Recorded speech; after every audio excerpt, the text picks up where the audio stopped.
And the misinformation started already. So I just wanted to go through this. Not all of it is misinformation, but I do think that you can only get so much in a couple-minute news clip, and I wanted to clarify a few things. So let's go through it together. If you're in the market to buy a home, before you can even physically look inside, there's a new and important document you'll need to sign. Consumers are going to be taken off guard, and they shouldn't be scared, but they need to understand what the contract says. That's part of why I'm even putting this video together, is just to let you know that as of August 1st, any licensed realtor has to get a form signed by the buyer saying that, number one, you understand how we get compensated, you're agreeing to our compensation, and you understand what that means. It's an employment agreement. So we'll get a little bit more into that in a minute, but just right off the bat, you need to be aware that this change has happened. We spoke with the Deputy Commissioner of the Arizona Department of Real Estate, Jim Knupp, about this added step in the home buying process. Before you can tour a prospective home, you need to sign a contract with a licensed real estate agent. Time out. It's actually not that you need to sign a form with any licensed agent. You have to sign a form with a member of the National Association of Realtors, who is thereby a member of the Arizona Association of Realtors, as well as their local board, maybe even more than one. I know for me, myself, I'm a member of the Northern Arizona board, a member of the Sedona Verde Valley board, and the Scottsdale area board. So it just depends on where you do business, where your local one is. But in the end of the day, this is a form that is required if you're working with a licensed realtor. Now, here's what I will tell you. I have been in this business for 22 years, and in 22 years, I have yet to do any kind of business with someone who is just a licensee and not an actual realtor. You have to be a realtor, number one, to be able to even access our forms. All of these forms are copyrighted and put together by the attorneys for the Arizona Association of Realtors, making sure that they work in conjunction with the Arizona state law where transfer of real estate is concerned, as well as the Realtor Code of Ethics. Being a realtor, you adhere to 17 articles of a code of ethic, so you're just held to a higher standard, and that's really where this is coming into play. A lot of times you may not have even met a licensee prior to wanting to tour a home, and this is going to be a contract tying you to that licensee for compensation before you even met the individual. Okay, so I hear what he's saying, and he's absolutely right that that's the way things have been done in the past. What I think is a really great thing is that you really should be interviewing for the right real estate agent, not just putting in your name or number on Zillow or Realtor.com or whatever, and then just, kind of taking whoever happens to get the lead that day. And just so you know, when you put in your information on any of those sites, it doesn't go to the listing agent. It goes to an agent who pays to receive those leads. And full transparency, my team and I do marketing through that. And we've met some wonderful clients who have become wonderful friends through those avenues. However, even if that's how you meet your agent, just expect that you're not going to just put in your information and say, hey, can I come see the home in an hour? Can you show me that home tomorrow morning at 9 a.m.? You really do need to not just look at the home, but have a conversation with the agent and properly shop for your agent. I will say this is how it's done when people want to sell their home. They don't just kind of take a crapshoot. They actually go and they find their agent. The agent comes over. They'll interview different agents. Sometimes they interview more than one, and then make their decision as to who they feel is the best fit for them. Well, that's what I encourage you to do now as a buyer's agent. Now more than ever, remember that your agent is your representative. And so you are employing them to go to work on your behalf and really make sure that they are keeping your best interests in mind.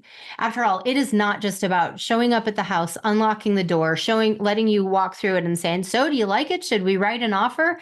That's kind of the old school way of doing it.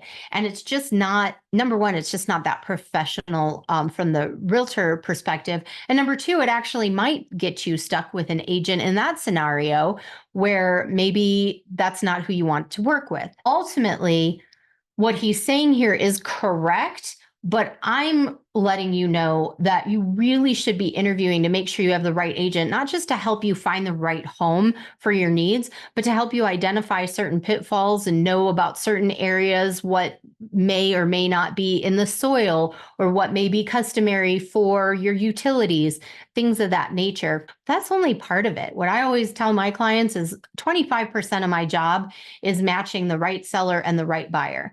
After that, the other 75% of my job goes into effect, where we're negotiating contracts on your behalf, making sure that you have proper financing and pre-qualification forms, making sure that you go through your due diligence period and get all the inspections that may be pertinent to you, talking to you even about what those inspections look like, giving you a list of vetted inspectors that you may want to work with, being able to manage the process. There are over 25 people that will actually touch the contract to move it along on your behalf from the time you write the offer until the time you close.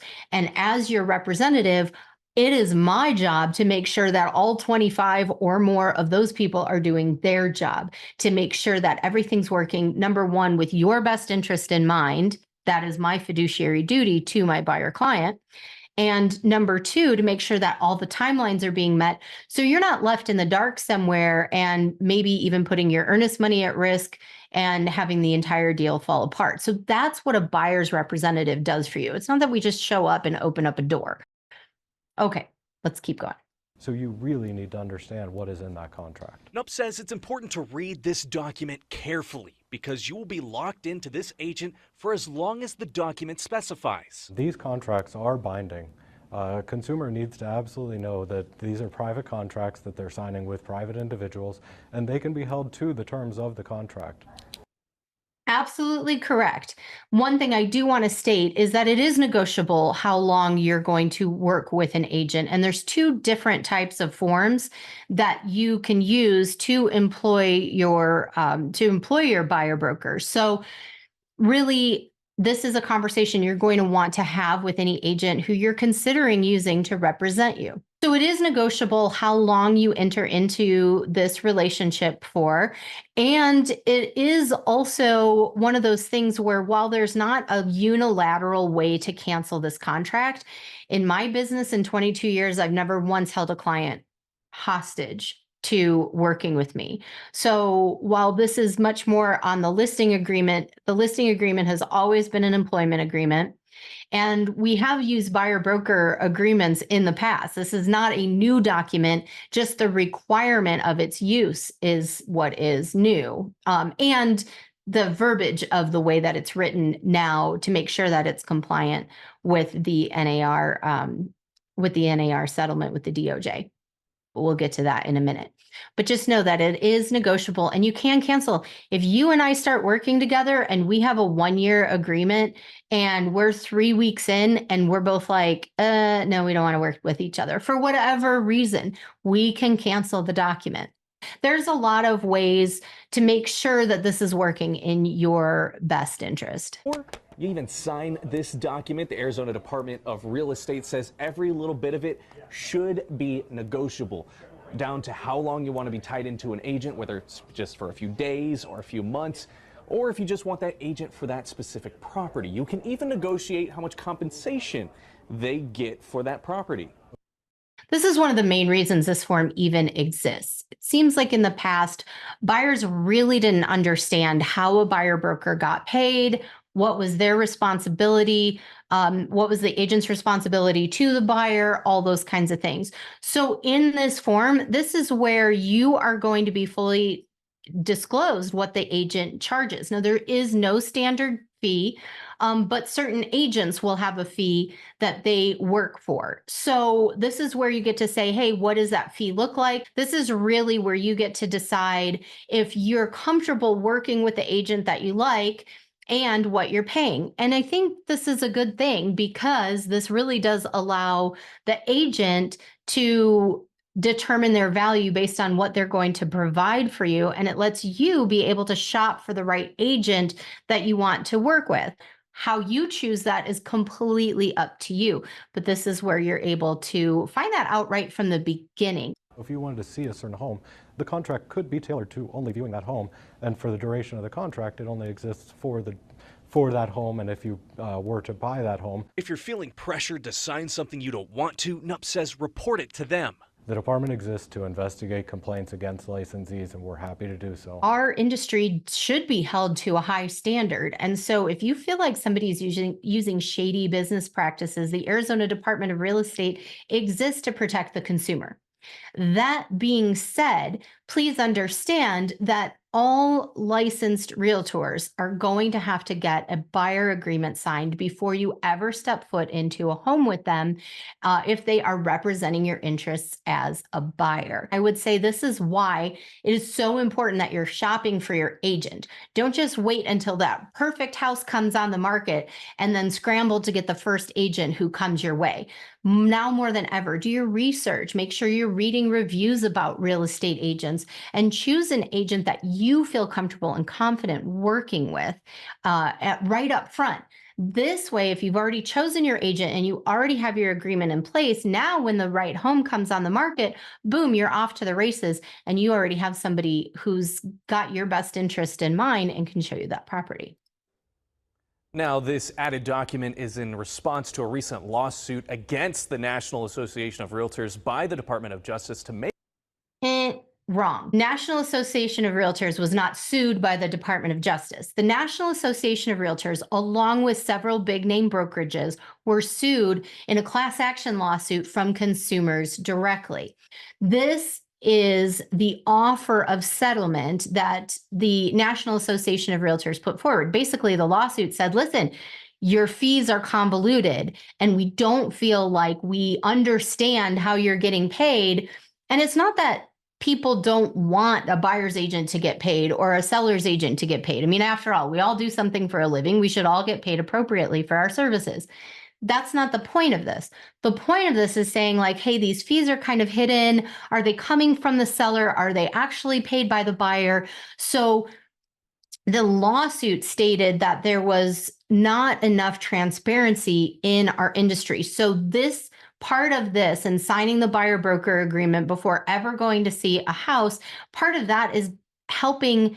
This is the National Association of Realtors way of becoming more transparent. In addition, there are no more offers of compensation from a listing, from a seller's agent. Those are gone. And it's not that the seller won't pay those commissions. That can be negotiated. Again, I think it's just important that we understand now everything's negotiated. And I don't think that's a bad thing. I think it's going to help the consumers ultimately get the best service and also understand what they're paying for right up front. So the lawsuit wasn't between the DOJ and NAR.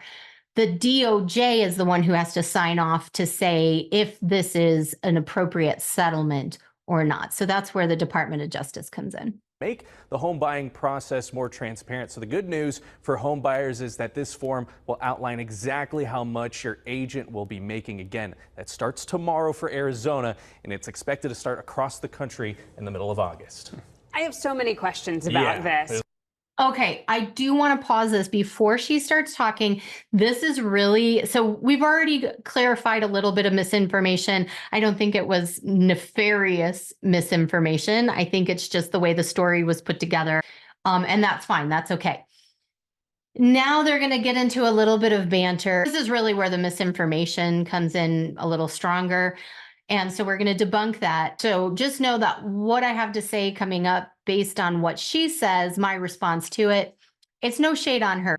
So that's my disclaimer before we jump in here. Because it is such a convoluted process to begin with. Mm-hmm. Okay, so she's right there, though. I will say, like, as a consumer, she's going, listen, this is a convoluted process to begin with. So just understand that that's why these changes are in effect, is because we don't want it to be convoluted. We want it to be transparent.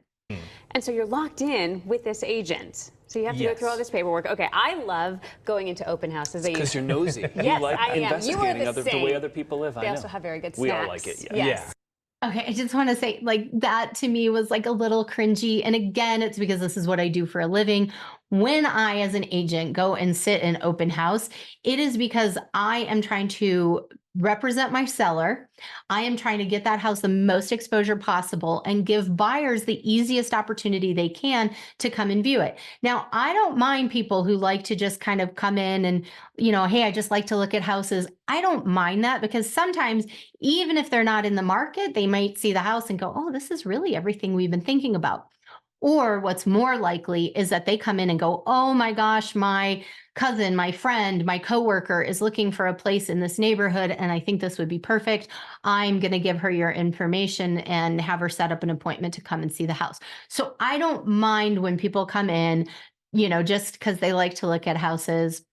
The whole snack comment is a little like, okay, we're not Sam's Club. We're not the local deli. I don't know. We're not caterers. We're real estate agents. We put the snacks out for your convenience and to make you feel welcome and things like that. But I would say, I don't know that that's the reason you go into an open house, is to see, oh, well, does this agent have good snacks or not? And frankly, not how you want to pick your agent if you're out agent shopping. Oh, I picked you because you offered the best snacks. Anyway. So do you have to do this just to go into an open house too? Yes. So. No, you don't. Okay, this is where some misinformation is going to come in, and I really just want to nip it in the bud before he starts talking. You do not have to sign one of these forms just to go looking at an open house. This form is when you enter into an employment agreement for somebody to represent your interests. When you walk into the open house, I am there representing the seller. I'm not there representing you as a buyer. I'm there to represent my seller, expose the home to the public, and hope to bring in somebody who is ready, willing, and able to buy that house so that I can help my seller get the house sold. That's what they hired me to do. So when I'm there, I'm representing the seller. I'm not representing you as a buyer when you walk through the door. So you're more than welcome to come in the door and not sign one of these, as long as you just know and understand that I'm there representing the seller. So when and if you decide you want to start asking me certain questions, in terms of, you can ask me, how many square feet does it have? Is there, how old is the roof? You can ask me things about the property, but when you start asking me things about strategy or sharing details with me about what your thoughts might be, you do need to understand I'm there representing the seller, and anything you share with me, I have a fiduciary duty to share with my seller. So don't start having a conversation with me that may or may not be to your benefit if the seller knows. Now, if you want to start asking me questions about putting in an offer on the house, and you want me to represent you as the buyer when you put in the offer on the house, that's when we're going to start to now I need the form. Now I need the form signed. So in other words, if you say to me, let's say I'm sitting in an open house that is $750,000, and you tell me, I think I want to make an offer on this, but I only want to offer 700. I mean, I'd be willing to pay up to 750, but really, let's start at 700. Okay, if you haven't signed that form with me yet, that is now information that I am under a fiduciary obligation to share with my seller. But if we've signed that form together, now I also have a fiduciary duty to you as the buyer. And so that would be held in confidentiality. And so you can kind of see why this form exists, just so that you understand where the line is drawn and who represents who and at what point. Okay, let's keep going. You see that open house on a Saturday evening that you want to check out, you will be greeted with that document to sign. So just double check so you're not locked into an agent without knowing. And again, you can negotiate. That's the big thing. So if you see something on these documents you don't like, or you want an out, you don't want to be tied in, you got to negotiate that. I just want to go see the house. All right, well, I think you still can. You just have to sign a little document, so. Okay, so I just want to clarify that. She's so no, I don't want, listen, newscaster, come up to Flagstaff or to the Verde Valley or Munns Park where I sell houses, and you can come into my open house and I will not make you sign a document. But the minute you start talking to me about wanting to see other houses, that's when we have to have the conversation and you'll have to sign the document. Or if you do come into one of my open houses and you absolutely love it, you're going to have to sign documentation at that point, one way or another. And so it's all good. Oh, and I do want to mention where open houses are concerned, you can have signed a document with another agent. You might have another agent representing you. And if you walk through the doors and you are going to be asked to sign in. That's standard practice that has happened forever and ever. And that's because literally you are walking into somebody's home. They don't know who you are. You don't know who they are. And so the seller has the right to understand who's walked through that door. And also the seller usually wants their agent to follow up with people and say, hey, what did you think of the house? And do you have any interest? And again, that's on the seller's behalf, not on your behalf as the buyer. So you're going to be asked to sign that. However, if you decide you want to put in an offer, now we have to start talking about your representation. And like I said, you can have this form signed with another agent and come into somebody else's open house. You just have to disclose that to the agent. When you go into the open house, you have to say, I am working with another realtor. I've already signed documentation with them. All right, so that's my advice based on what this newscast had to say. I just wanted to share that with you. Okay, that's enough for this video. I am going to be making a lot more like this. And I also want to invite you, there's a link below. If you have questions about how this works, I want to invite you to set up an appointment. I'm doing half-hour buyer consultation education sessions. Go ahead and fill out the form.